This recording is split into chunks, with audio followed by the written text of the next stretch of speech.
Good morning, good afternoon, good evening for everyone. Thank you so much for joining us to our side event. It's a great honor and pleasure for me to moderate this event. Starting to introduce myself, my name is Ola Bulgaib. I am the head of the Technical Secretariat for the UN Partnership of Persons with Disabilities. We are here today to discuss how are we collectively going to advance the participation of persons with disabilities, mainly with intellectual and psychosocial disabilities, in political and public life. The event today is organized by UNDP and the Danish Ministry of Social Affairs and the Interior and Inclusion International, and is supported by the UN Partnership of Persons with Disabilities. The discussion today will actually bring a lot of insight from the global initiative that is supported by the UNPRPD through the implementing partners to share with the participants today the insight on what has been captured so far in terms of challenges facing persons with disabilities in their basic rights and essential rights to exercise their political and civil engagements. But it's also going to start to share with the audience what has been identified so far as potential good practices. This flagship initiative is also meant to provide concrete recommendations to all the relevant actors to what needs to be in place to ensure that equal access and enjoyment for those rights for persons with intellectual and psychosocial disabilities. So it's going to be a great honor to be moderating the session.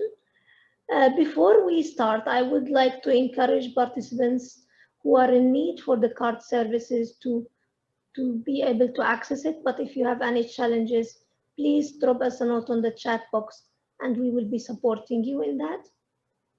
We also encourage you very strongly to continuously engage with us through the session and write your comments and questions as we go, to ensure that we are also, through our distinguished speakers, respond to your queries as they speak about it.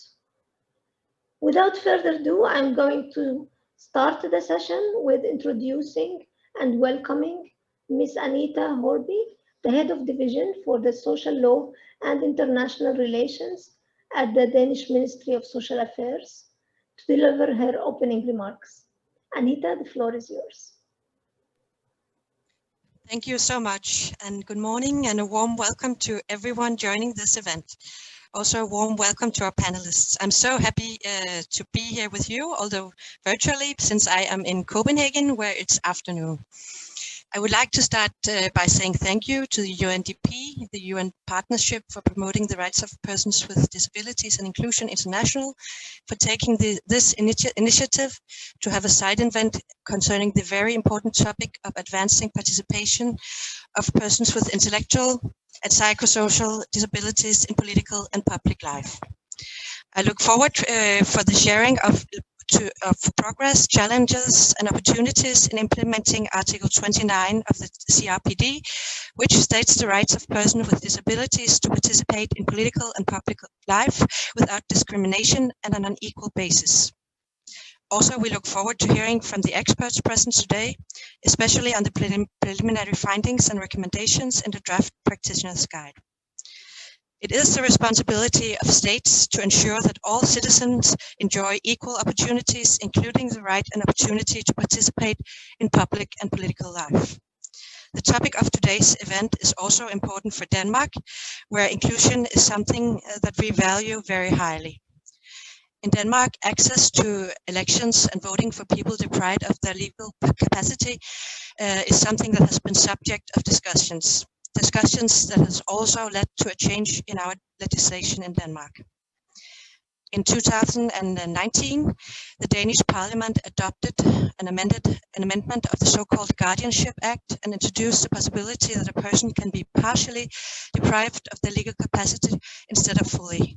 The primary purpose of this amendment was to allow more people to have the right to vote at parliamentary elections that earlier had been excluded due to deprivation of legal capacity.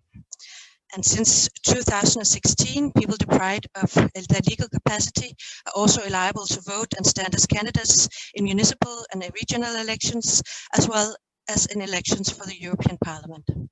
We hope that these changes in our legal framework will create the opportunity to include more people with intellectual or psychosocial disabilities to participate in the political and public life. Today, we're very fortunate to have so many excellent experts and governmental representatives with us, and we all look forward for you to share your expertise with us. So thank you so much from me here in Copenhagen. Thank you. Thank you so much. Thank you, Anita, for your input. And yeah, we definitely are also very extremely excited and proud for you to have joined us today for this important discussion. And now I would like to introduce our first speaker, and I would like to introduce Oliver Lewis. Oliver is from UK, and he is an international human rights lawyer who focuses on the rights of persons with disabilities. Oliver is the lead author of UNDP's new guide on participation of persons with intellectual and psychosocial disabilities in political and public life. Oliver, it's really a great pleasure to have you with us today.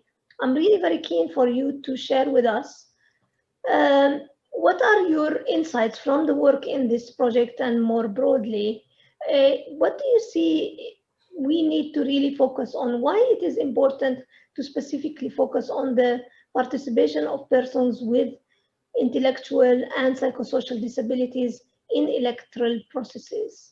Why do we need to give that additional attention to the issue? And what do you see the project is really providing to contribute to this initiative? Thanks.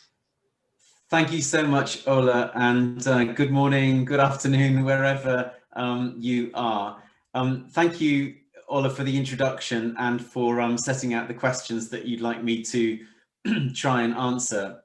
So I'm going to say a few words about the guidance that we're working on.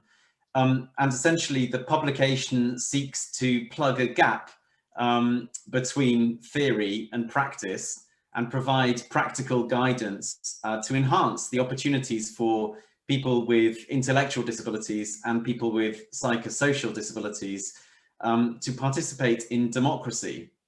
And this is very far from a mere technical issue, because as everyone knows, sadly, for centuries, people with disabilities, but particularly people with intellectual disabilities or psychosocial disabilities, have been locked inside institutions or segregated and isolated from the community. And at the same time, they've been locked out of democratic processes, prohibited from joining an organization, prohibited from seeking to advance change via joining a political party, and prohibited from standing for election or even casting a vote. And as a consequence, it's been all too easy for a politician to look at a person with disabilities and say, rather patronizingly, or at least think, why should I make progress on your very important substantive rights when you can't even elect me out of office? So the UNDP guidelines seek to guide and help a number of different bodies which have responsibilities and opportunities under international and domestic law to create change. So we are writing these guidelines for governments, for members of parliament, for election management bodies, the people who organize elections in different countries, and also for NHRIs, which are national human rights institutions, such as ombudspeople or national equality bodies and so on.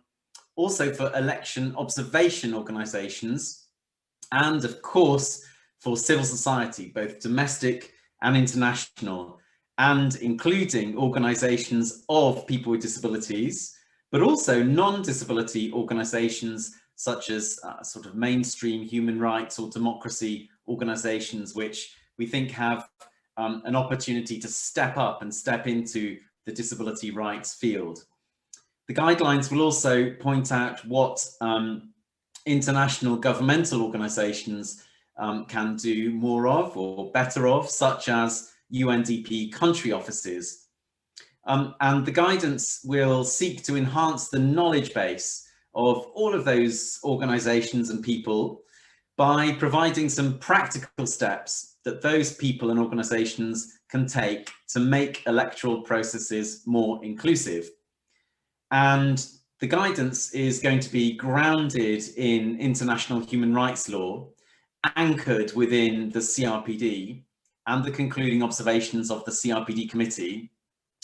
But we don't want to get very technical in the guidance, so we seek to sort of translate those technical standards into actions that each of those groups and organizations, stakeholders can take. So we're really trying to make it as practical as possible, so that, for example, people in government and also in civil society can assess the level of inclusion in each country and perhaps formulate an action plan to improve election accessibility and inclusion. As my colleague Anita has already mentioned, one of the key barriers, of course, is the historic and legal denial of people with disabilities from the right to vote. And the denial of legal capacity is so important in almost all areas of the CRPD. In all side sessions, probably there's a legal capacity point which could be raised. And we know that Articles 12 and 29 of the CRPD say essentially that there can be no disability related reason to deny someone the right to vote. And the guidance will highlight some good practice. For example, we've heard what's happened in Denmark. The guidance will also highlight what's happened in Peru, which 2 years ago abolished that legal barrier, so that now, at least in law, people with a disability can legally vote. And I know that there's intensive action this year in Peru to ensure that those previously disenfranchised people are added to the electoral roll in time for the election next year. One of the unique features of the guidance will be that we've listened to the voices of many people with intellectual disabilities and people with psychosocial disabilities from all around the world. And actually, we weren't planning so much consultation because this project was planned pre-COVID. But now, within the pandemic, of course, one turns a crisis into an opportunity.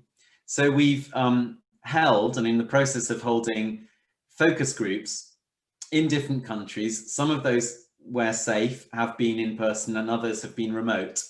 So we've completed 10 focus groups of people with intellectual disability in Mexico, Peru and Spain, Moldova, Israel, Egypt, Zanzibar, Malawi, Nepal and New Zealand. And we're in the process of holding focus groups with people with psychosocial disabilities in Kenya, as an Asian regional focus group, a European regional focus group, I think involving 5 countries, also in Fiji, and a Latin American focus group as well. So just to give you a hint of the results so far. So for example, a self-advocate in Mexico pointed out that the information about candidates is not in accessible formats, and that ballots are confusing because they don't have photographs of the candidates and the letters are very small and the ballot papers are not very clear. And one self-advocate said, political participation is one of our rights. And then it was noted that we're not included in the decisions of our country. And one of the participants in the Kenyan focus group pointed out that the Constitution and the Election Act categorically state that persons of unsound mind cannot vote or stand for electoral positions. So there's some work, not just in those countries, but in many countries around the world. There's some work that has to be done on law reform and making sure that people with intellectual disabilities and psychosocial disabilities are not just simply not prevented, or sorry, not that there's that people are not simply prohibited from voting, but that greater efforts are taken to ensure that electoral systems and processes are made much more accessible. And so I'd like to thank all of the people who have participated in the focus groups so far, and for everyone listening. We hope to be able to share the guidelines and make them public in the first quarter of next year, and we look forward to sharing those with you. And until we do that, there's lots of opportunities to participate, and we're taking notes from this session as well. So thank you very much for your participation and for inviting me to speak. Thank you so much, Oliver. Thank you for sharing more details about the guidance, and I think it's equally important in terms of the content, but also the way it was developed, because certainly we want to make sure that whatever is produced as key recommendations is in full consultation of persons who are really at stake on that discussion. We know that also the importance of this guidance note is really very key, because despite the global agreement, as you indicated, in regards to no acceptance anymore for the denial of legal capacity, including the right to vote, we know that many countries are still, unfortunately, with the same reality. So we look forward as BRPD to also have this guidance note and share it across all the countries that we work in to promote more substantial and systematic work on the issue. Without further ado, I would like now to pass the floor to our next speaker, Martin-Micallef. Sorry if I didn't explain your name very clearly. Mark is from Malawi, and he is a youth representative and a board member of Parents of Disabled Children Association in Malawi. Mark, what we would welcome, and thank you so much for joining our discussion today. Specifically, it's really important to hear the perspective of youth on the issue. What we would like you to really to focus your contribution with us and share with the audience what you see in your country as challenges facing persons with disabilities, mainly intellectual and psychosocial disabilities, to access and enjoy the rights to vote.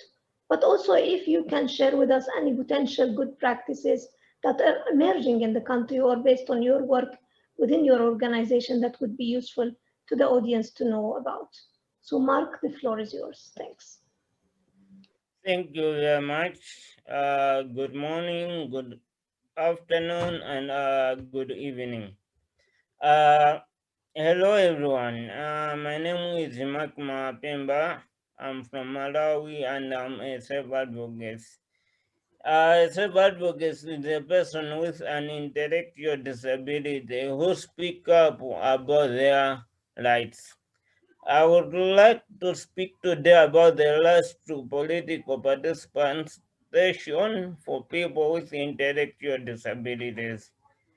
I'll bring an example from what self-advocates said during the consultation we did in Malawi as part of the process of development, develop the guidelines.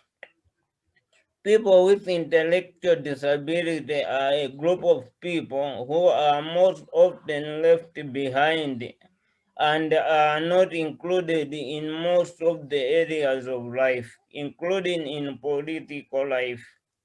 Now, it is important that people with intellectual disability participate in the political life because this allows us to be included when developing laws. We live in the society where our political needs our support to vote for them. However, people with intellectual disability are still excluded from political life because of many barriers. In Africa, most of the elections end up with violence. So the elections become dangerous and people with intellectual disability don't receive enough information. The lack of information is a big barrier for people with intellectual disability.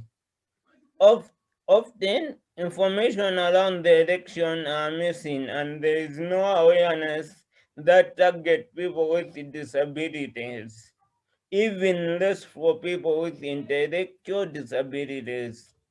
Another barrier that people with intellectual disabilities face is about standing for elections because of the lack of support. Now, to solve the existing challenges, one of the things that helps people with intellectual disability to understand and participate in the election is to hear the message several times. Therefore, politics should be repeat their programs and campaign and should be easy to read. Thank you very much, and thank you everyone for listening. Thank you so much, Mark. You have raised very important points in relation to the challenges facing persons with intellectual disabilities in many countries in the globe, specifically when it comes to access to information. But also, I do fully also agree with you on the importance that political participation is not just the right to vote, but it's also the equal right to stand for election.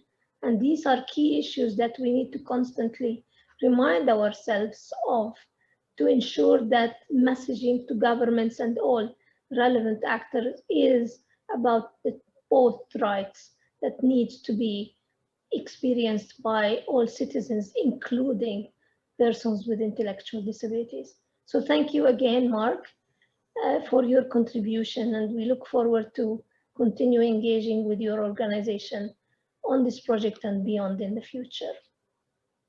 I would like now to introduce my colleague, Bhargavi Davar from India, to share her perspective based on the experience of the organization she founded in 2014, which is a disabled persons organization called Transforming Communities for Inclusion Asia Pacific.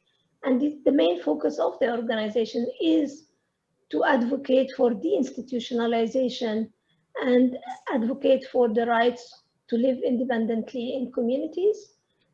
Bhargavi, similar to Mark, I'm really very keen, and the audience equally, to hear from you your perspectives on what do you see based on your experience in your country and beyond that is starting to really emerge as potential good practices on the issue, but what are the key bottlenecks that you're still facing in your work that you see are key issues for us to be reminded of and give more attention to when it comes to participation of persons with disabilities in political and electoral processes in your region? Thank you so much. Thank you so much, Ola. I'm really happy to be part of a panel in collaboration with UNDP and particularly Inclusion International. This is a very precious cooperation for TCI Asia Pacific. The issues of, as Mark said so rightly, the persons with intellectual disabilities and persons with psychosocial disabilities share a lot in common in terms of not having enjoyment of all human rights as provided for under the Convention on Rights of Persons with Disabilities. TCI stands for Transforming Communities for the Inclusion of Persons with Psychosocial Disabilities. It's a regional DPO of persons and DPOs. It's a regional DPO of national and individuals with psychosocial disabilities in Asia and Pacific regions. We have presence in about 26 countries. We advocate mainly for Article 19 of the CRPD, that is the right to live independently and be included in communities. Inclusion, of course, is a human right that brings together all other human rights, social, economic, civil, and political. Inclusion as a concept amplifies the basic human rights principle that rights are indivisible and interconnected, and they apply in all contexts and for all peoples. One of the areas posing a big challenge for many marginalized groups of persons with disabilities, particularly those with intellectual multiple and psychosocial disabilities, and also people with leprosy in our regions, are the civil political rights, especially right to life and liberty, right to integrity, right to political participation, and of course the right to legal capacity, as Ola elaborated right in the beginning. We are very happy to participate in the UNDP initiative of bringing out a guidance document. TC Asia Pacific is involved in a regional FGD, which we completed yesterday. And we had a lot of learnings. Of course, the topmost topic for our discussion was voting rights. We have presence in South Asia, very strong presence in Southeast Asia, and also the Pacific. And also East Asia, the high-income countries of the Asia-Pacific region. Nearly everywhere, with respect to the right to vote, there are many countries where the law discriminating against persons of unsound mind is not functional anymore, but the law exists. For example, Sri Lanka, Bangladesh, in some of these countries, the law denying people the right to vote exists, but it is not used except if somebody is found incompetent, the voting right is denied. The legal frameworks are divergent across our regions, Asia-Pacific regions, and however, peculiar to the many Commonwealth nations which exist, there are some extreme forms of exclusion due to incapacity laws. There are, in some countries, there are over 120 incapacity laws, including the denial of nearly all the political and representational rights, including the right to form associations. Despite a decade and more of the CRPD, and despite the fact that nearly all nations of the world have ratified the convention, this situation has not changed a lot, and possibly for historical reasons, because these laws have existed for some centuries. And the governance has not considered these laws to be so much of priority that need to be changed. Some denials of voting rights and representational rights are constitutional, and so sometimes to go to a constitutional court is very difficult. Some are written into the civil code. Unfortunately, in many countries, again, particularly the Commonwealth nations, unsound mind concept is holding up this disempowerment. The unsound mind concept has not been, addressed in legal reforms. Good practice, of course, voting rights has been secured for people with intellectual and psychosocial disabilities, but that is due to the hard negotiation of DPOs at the local level. Possibly, for example, in India, it's been at the provincial level, at the state level. And because of the goodness and good intention of local authorities, we've secured some administrative gains in terms of exercising the right to vote. So in many states of India, due to the administrative benevolence of governance, people in governance, in local governance, provincial governance, people have been allowed to vote. But largely at the national level, the legal systems have not been addressed. One big discussion which happened in the Asia-Pacific context is, yes, right to vote is important because as a good practice, is a good place to start, because this is the very first, many people with psychosocial disabilities and possibly also intellectual disabilities and people with leprosy, they live in institutions. And so when they secure an electoral card, it helps them to purchase other rights once they move to the community. Well, whether they will ever move into the community on equal basis with others is a very different question altogether, relating to deinstitutionalization and another whole batch of laws which uphold the denial or the deprivation of liberty in many countries of our region. And so we had lots of discussion about people living within institution and good practice.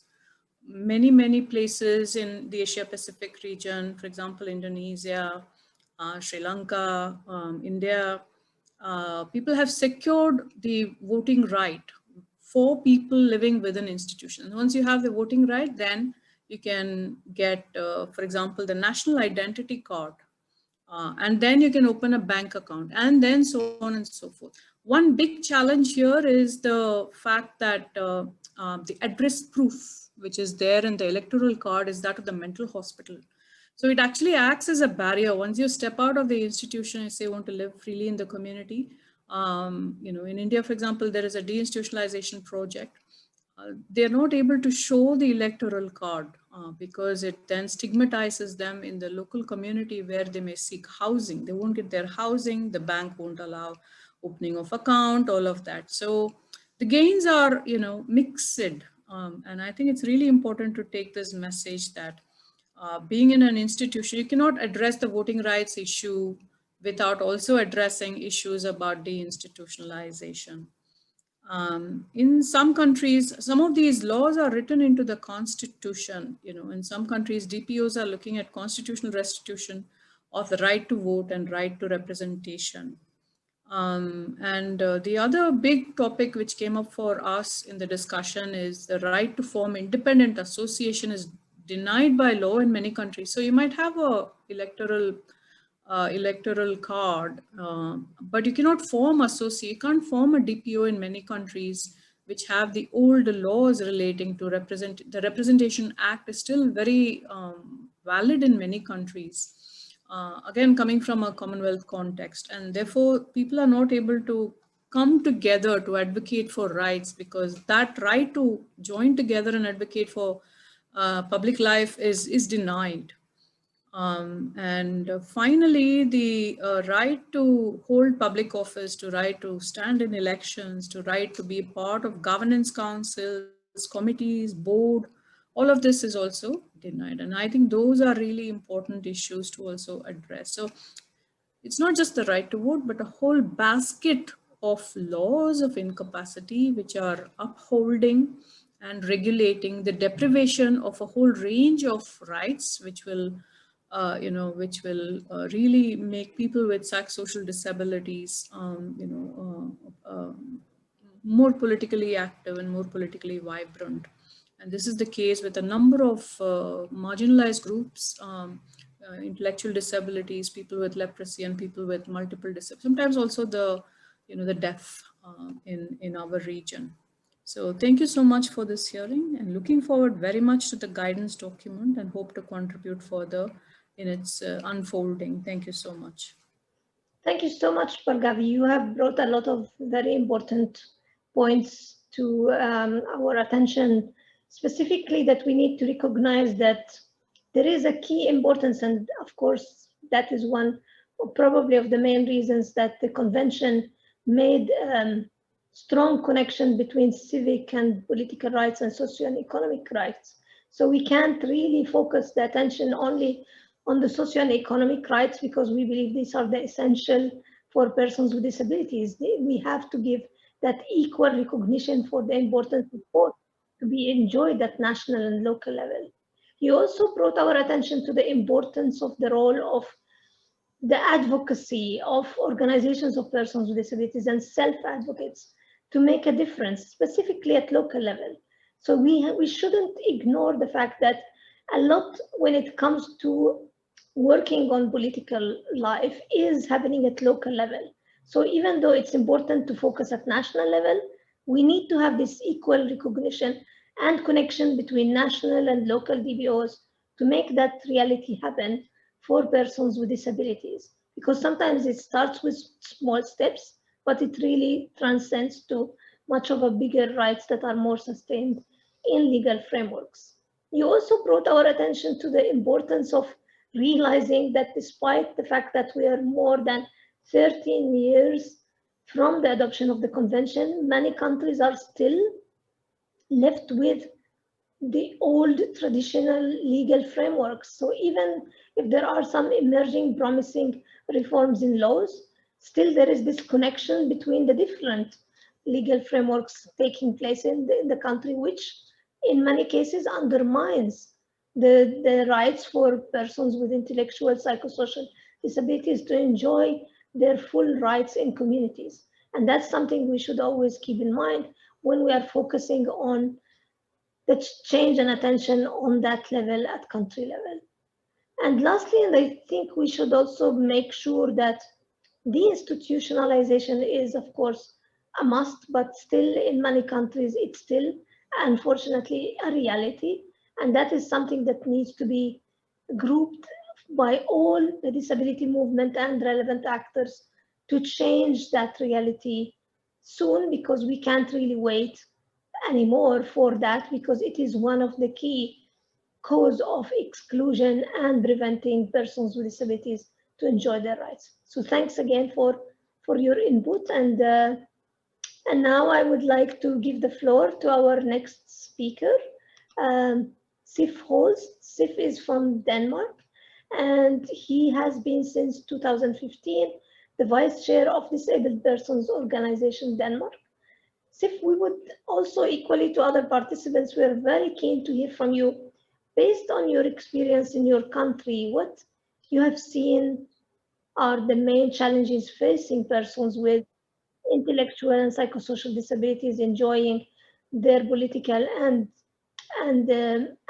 voting rights. What do you see is possibly working in your country? Maybe giving us some examples of any potential good practices on partnerships or practices that are combining both civil society and government. And what do you see as the way forward from the situations in your country to transform to a much of a better reality when it comes to those issues? Thanks a lot. Thank you very much. Thank you for this initiative. It's really great and interesting.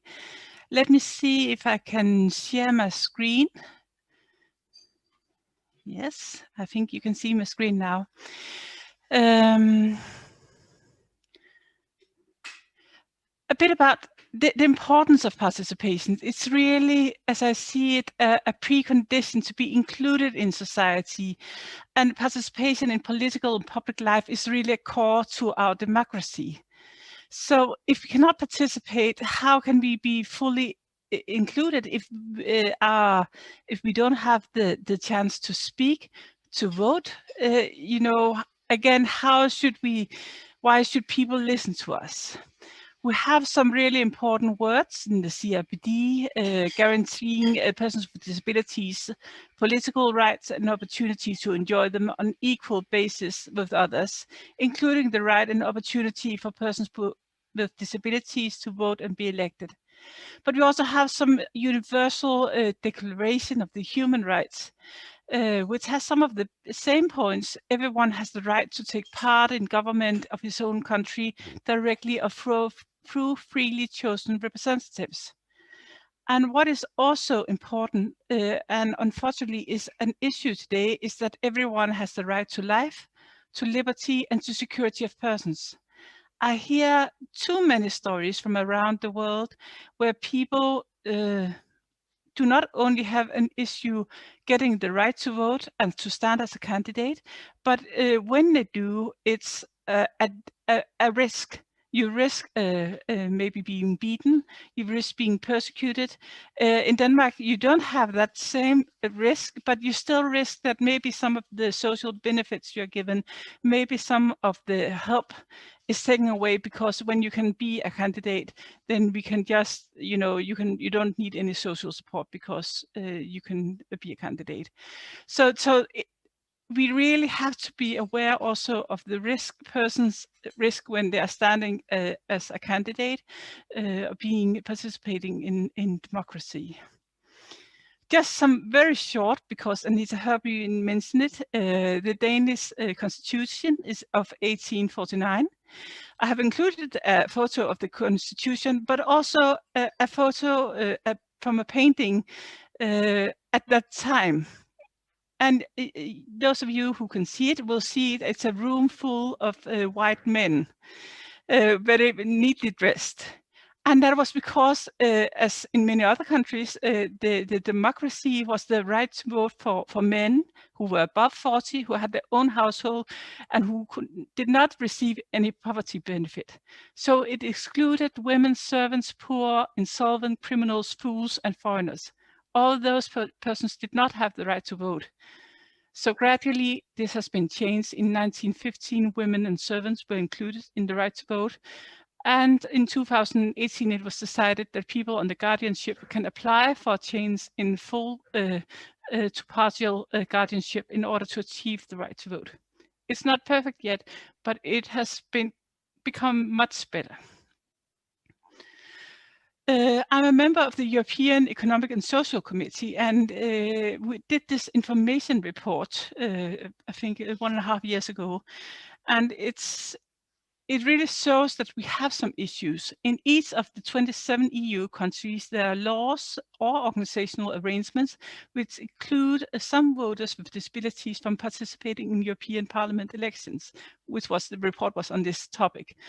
And about 800,000 EU citizens from 16 member states are, on account of the national rules, deprived of the right to participate in European Parliament elections because of their disabilities or mental health problems. The extent of this phenomenon is very uneven across the individual countries. And finally, millions of EU citizens have no possibility to vote because of organizational arrangements, technical barriers which do not take into account the needs resulting from their disability. So it's really, there's an issue here. We have to work about it. We have to become better because this is not acceptable. We are not there yet. One of our personal advocates in Denmark, Martin Rosenlind, who was really at the corner of the right to vote for people with developmental disabilities under guardianship. He said, if you do not vote, you do not have any influence. So this is what we have to bear in mind. This is why we have to do this. This is why we have to work with this topic. So what can we do to ensure participation, seen from a Danish and a European context? We need to work on several fronts. We need to ensure legislation that secures the right to vote, also when you're under guardianship, which is really the big issue. We need to reduce the organizational arrangement that may hinder the right to vote. It could be, for example, accessible information. As was mentioned earlier, can you see the photos of the one you can vote at? But it could also be tutorials. Belgium has made some tutorials because they have some electronic voting. And it's really important, again, to have some tutorials if it's difficult, that situation. Is there a logistics accessible? Can you go to the poll station, or can they come to you? What about if you need assistance in order to go to the poll station? Can you have someone help you to go there? Are the trains, the buses, the whatever accessible for you to go, or can you not vote because you cannot go to the poll station? Because then it's legal for you to vote, but it might be an obstacle making it so you cannot vote. The polling stations themselves, of course, also have to be accessible. And I speak sometimes about this word universal courtesy as together with universal design, that we have to give the courtesy of those wanting to vote. So if, for example, if you have autism and you enter a polling place, it might be that there's a lot of noise, there's a lot of people, and maybe you just need just some small space to gather yourself before you go and vote. So our procedure should be that we should have the courtesy and allow that anyone wanting to vote, we do what we can to allow for what they need. Of course, we have some rules, but along the way we can make some arrangements, making it possible for all to vote. And of course, the voting procedure themselves should be accessible. We should have the assistance, again, the right to choose your own assistance also, accessible formats if you have visual disability, if you need the photos, all these things has to be in order. And we need to reduce the organizational arrangement that may hinder participation in democracy. So what else is there? And it could be, for example, that last time we had election in Denmark, many of the political parties, their meetings would be inaccessible for me, for example, in a wheelchair. It could be also if you have a hearing issue, if you have development issues, that the arrangement you cannot participate, you cannot find out which candidate do I want to vote on because their information material is not accessible. And then we need to engage, we need to invite in, and just not saying that, you know, it's a bit annoying that you want to vote, but really want to say we want every citizen to vote. And what are the barriers? Let us try to reduce them. And this about engaging, it's both in regards to the elections themselves, but it's also about engaging in life in total. We need to listen to these voices, which are so important.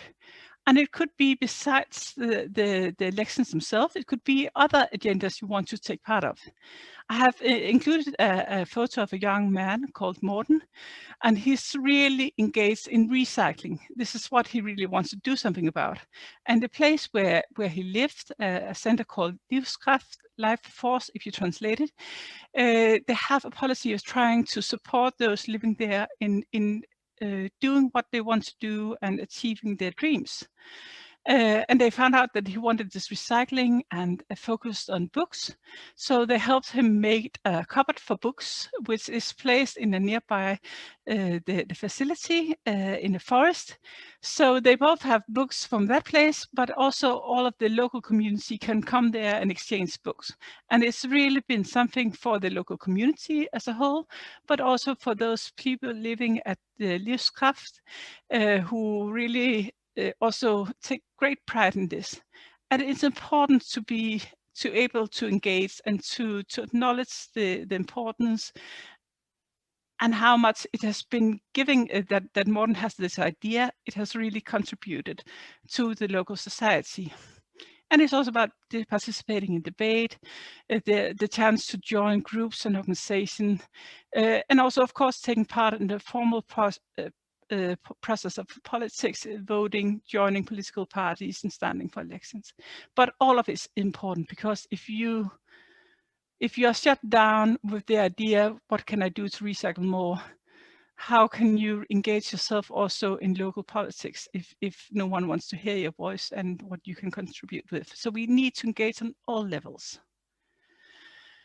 So the voice of persons with intellectual and psychosocial disabilities needs to be helped in political and public life.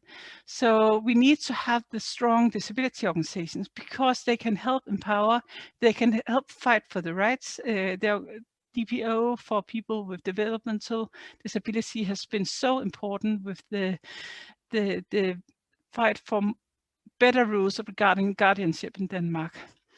We need to have accessible information. We need to have an accessible society in all, because again, you want to go to a meeting and it's not accessible for you, you stop trying to go to meeting. You need to have the available support. If you're dependent on personal assistance getting to a place and you don't have it, you can't go. If you're dependent on accessible transportation to go to a place and it's not there, you can't go. So we need to have the available support. We also need to have this, again, the security, that you know that if you want to stand for politics, if you want to participate in a debate, that you don't risk your own health, you don't risk taking away some of the privileges you might have. We need to have a focus that it feels secure to participate. And we need to acknowledge the importance of the voices of all, because we can contribute so much, and we are all a vital part of society. As the disability organizations say, nothing about us without us. That also goes with people with intellectual and psychosocial disabilities.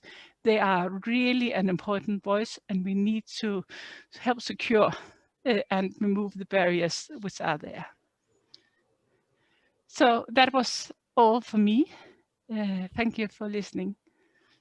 Thank you so much, Steph. Thank you for the reminder to us that, you know, things are working, but still there is a lot to be done. So that's really a constant message that we need to constantly convey, that when it comes to political participation for persons with psychosocial and intellectual disabilities, this is a precondition, as you said at the beginning. It's not something that should be ignored. And it's a very key component when it comes to empowerment, to enjoy all rights in the community. So that is, attention needs to be given to the issue. You have also indicated that even though we believe some progress has happened, still a lot needs to be done, and we should constantly focus on the issues of removing all potential barriers. So accessibility, ensuring that reasonable accommodation, ensuring that we are providing the accessible environment for persons to enjoy those rights is key for their active participation and engagement. And political participation, as you said, is not just voting, it's really the engagement in any political issue in the community. So it is a very broad right that needs to be considered within that remit. One also key thing you have indicated that even though political participation, the right to vote, is sort of assumed to be globally as a forgiven to all citizens, you've also reminded us that for women in the past, it wasn't the case, and they really had to fight very hard to be granted that right. So we really need to learn possibly from that experience and see for the broader disability community, but specifically when it comes to persons with intellectual and psychosocial disabilities, what needs to be in place. And I think this brings also the attention more and probably more importance to the guideline that will go out that hopefully will contribute to answering part of that question. So thank you again. And maybe also for the sake of time, I would like to go back to the panelists before we come to our concluding remarks with just a question for reflection from the panelists who would like to contribute to. It is with regards to what have we seen or you have seen during the pandemic, because we have seen that in some countries still political action continued, but what was the case for persons with psychosocial and intellectual disabilities?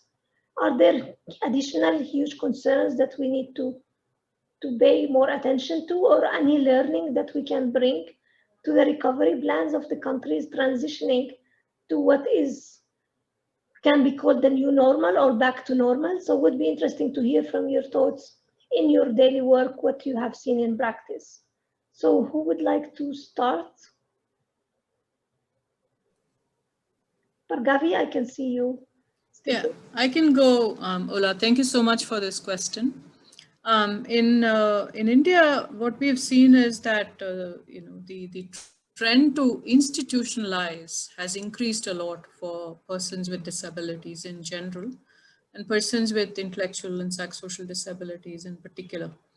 And also within institutions, the COVID environment has brought in more restrictions within the institution. So earlier people could be free, walking in the premises, going to the garden, playing, all of that. But all that came to a stop after Corona came in. And so the right to life and liberty, also a lot of, of course, it's a much higher risk for people with psychosocial disabilities within institutions, or people with disabilities within institutions. In general, healthcare is compromised within institutions, even in normal times. But during Corona times, there is absolutely, because it's complete lockdown in these institutions. So not sure, there is not much data available, and the data is difficult to procure from the institutions. But we do suspect that general health care also was compromised in this situation. Yeah. Of course, political participation is, it's complete lockdown, and sometimes triple detention within the institution. This we've seen a lot. The other is, of course, the general political environment and participation in governance in community life also is highly restricted, because Families in open communities also impose household restrictions for people with psychosocial disabilities to move out and participate in any kind of activity. So you see double or triple layers of isolation and lack of support for people with multiple intellectual and psychosocial disabilities. Yeah. Thank you. Thanks so much, Bhargavi. Any further insights from the panelists? Yes, Oliver, go ahead. Hi, thanks so much. Really interesting question. I just have two responses, I guess. One is that the pandemic has, in a sense, democratized access to information.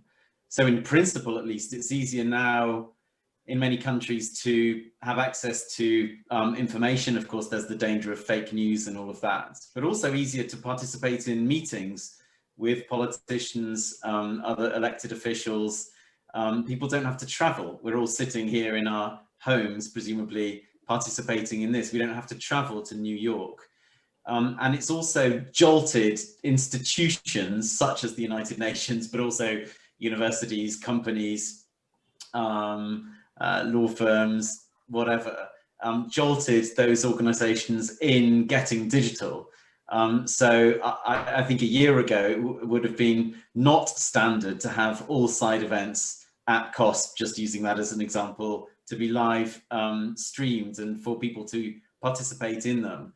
But on the other hand, we've also seen how the pandemic has exposed the digital divide between people who have access to the internet, to sufficient bandwidth, to reception in rural areas, access to a smartphone, etc., and those who don't. And so it has, I think, in many countries, high-income countries, as well as low-resource settings, exposed that divide. And clearly more has to be done to ensure that people who don't have access to those things can have access. Thank you. Thanks, Oliver. Maybe I just would like to give the floor for Sif or Mark just to answer a final question from my end. If you had the chance of carrying the magic stick and being told that whatever you ask for will happen now, what would you see as the key change process that needs to transform in a way to ensure better access for political life for persons with psychosocial and intellectual disabilities? What is a must to happen now for things to start to change from your experience? Yeah. If I may start, Mark, or would you like to go first? Yeah, you can go first. Okay, thank you. I think for me, it's really important to show the importance of these voices, because as long as politicians and surrounding society think that you know, these voices are unimportant, you know, we might have some social concern and we should listen to them, but we don't really care what they're saying, then we are going to be continuously ignored. And so we really need that change. We need to show how much it matters to have this insight, how much people with disabilities, with developmental disabilities, with mental issues can contribute to society, how important these voices are.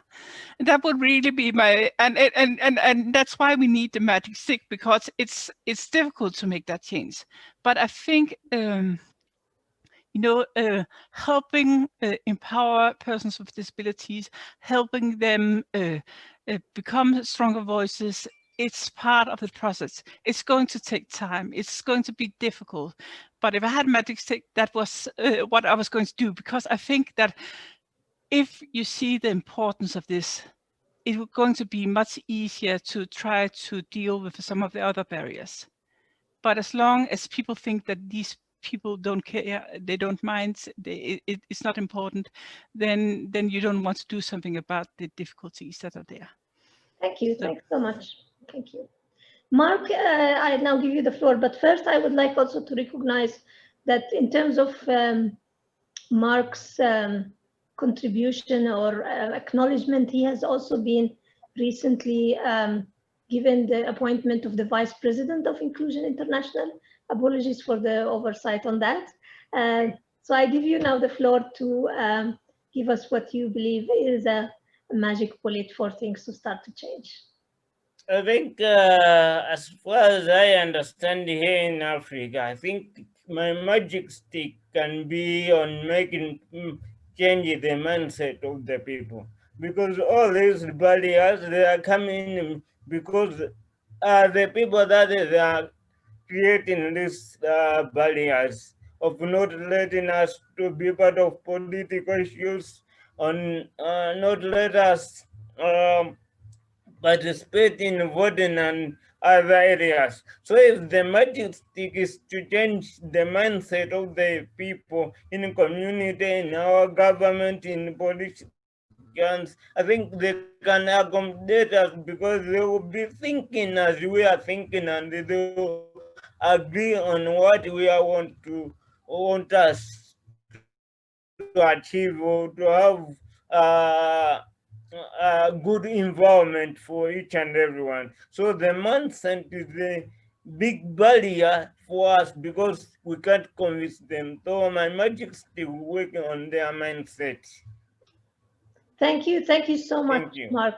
I am sure everybody agrees with you on the importance of the issue of mindset, and also agreeing that stigma and discrimination, unfortunately, still plays a major role for excluding so many of persons with disabilities rights, including those with psychosocial and intellectual disabilities.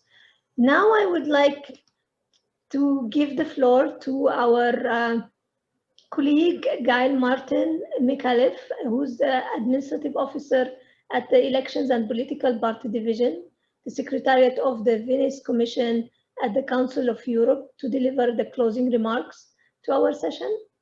Gaël, the floor is yours. Thank you very much, Ola, and good morning or good afternoon to everyone. It's a great pleasure to give the closing remarks. I will be brief, especially because we're already late.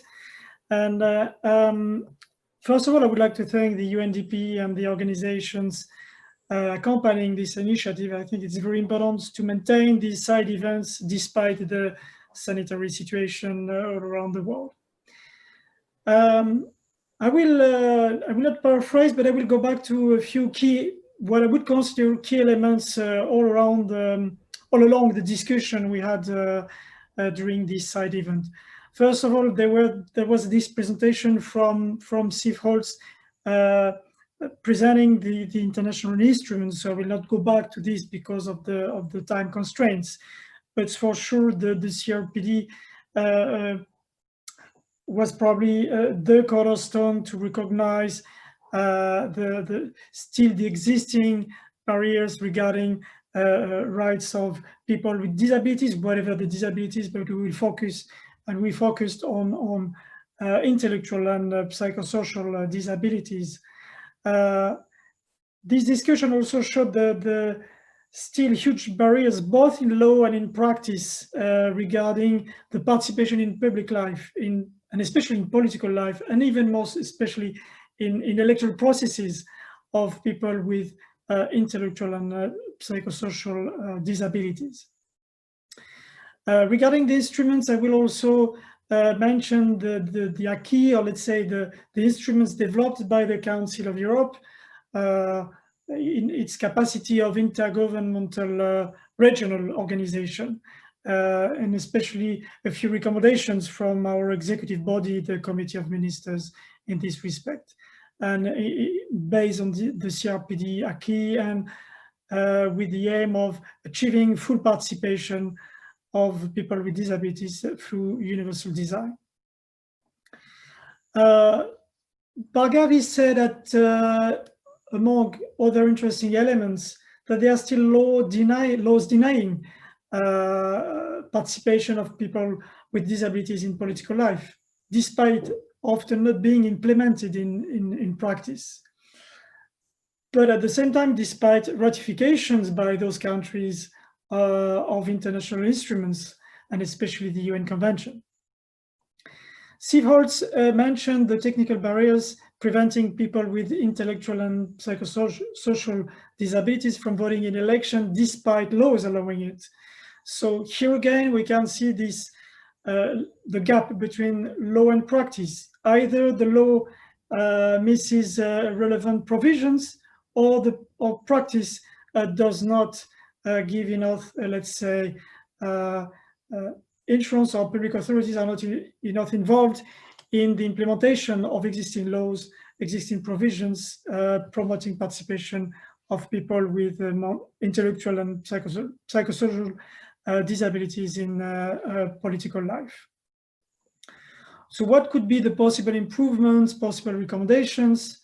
As I said, there is probably more to do from the side of public authorities regarding this combination of adapted laws and the practice. The public authorities should be involved at all levels in measures aimed at enhancing participation of people with intellectual and psychosocial disabilities in political life, and in particular in electoral processes. And we had during our discussion also this approach of electoral processes at all levels. We do not speak only about parliamentary elections. We speak about elections at all levels, and it includes the elected mandates at local levels, the local, like municipal mandates, mandates at regional levels. I will not mention India, but especially in big countries, we have even more decentralization of responsibilities. So public authorities should be involved at all levels, not only at central level, but also the participation of people with intellectual and psychosocial disabilities should also be involved, should also be enhanced at regional and local levels as well. So it's about electoral process, it's about also the political offer. We discussed about the necessity to reinforce the accessible information dedicated to people with intellectual and psychosocial disabilities regarding elections. So it's regarding the rules, how to vote, how to go to the polling station, how to use remote voting modalities, but it's also about the political offer. How can we, and we means public authorities, it means also political parties, how we can enhance this political offer and the accessibility of this political offer to any kind of, let's say, fragilized citizens or categories of citizens. Sorry for the term categories, but it's to facilitate my purpose. And to finish, I will say a few words about the sanitary crisis. The COVID-19, I would say, exacerbated this gap, this discrimination of fragilized populations among eligible voters, and ultimately even endangered the concrete application of the principle of what we call the principle of universal suffrage. So we could see that this sanitary crisis, but I will expand this situation at any kind of emergency situations. It could be about a post-revolutionary situation in a country. It could be about a political crisis in a country. Whatever the situation, we speak about emergency situations or states of emergency in a number of countries. And then we also have to think about the situation of fragilized population, and especially of people with intellectual and psychosocial disabilities in this particular context of emergency situations. And I will stop here because I already took too much time considering the time constraints. Thank you very much. Thank you so much, Gaël, for your concluding remarks. We definitely agree with you on the importance of reminding ourselves constantly that we need to understand the importance of both the narrative and the practice at country level. We need to understand that political processes does not end at national level. You know, many countries are moving to decentralization. So we need to be aware of understanding, as you said, the whole political offer and trying to advocate that all of it needs to be accessible and equally available for persons with disabilities broadly, but specifically for persons with psychosocial and intellectual disabilities. And definitely the pandemic reminded us that in situations of humanitarian crisis, emergency, unfortunately still we're facing the same struggle where persons with disabilities, mainly persons with psychosocial and intellectual disabilities are the hardest hit in all rights. And this is something we need to try to see what kind of action needs to be done to not to keep this as a reality in each time we're facing this hurdle. Also, I would like to thank all the panelists for their wealth of contribution to our discussion. We are sure that this discussion will continue to go beyond this session, but we hope that this session have contributed to providing additional insights on what needs to be in place. We will, of course, share with the participants.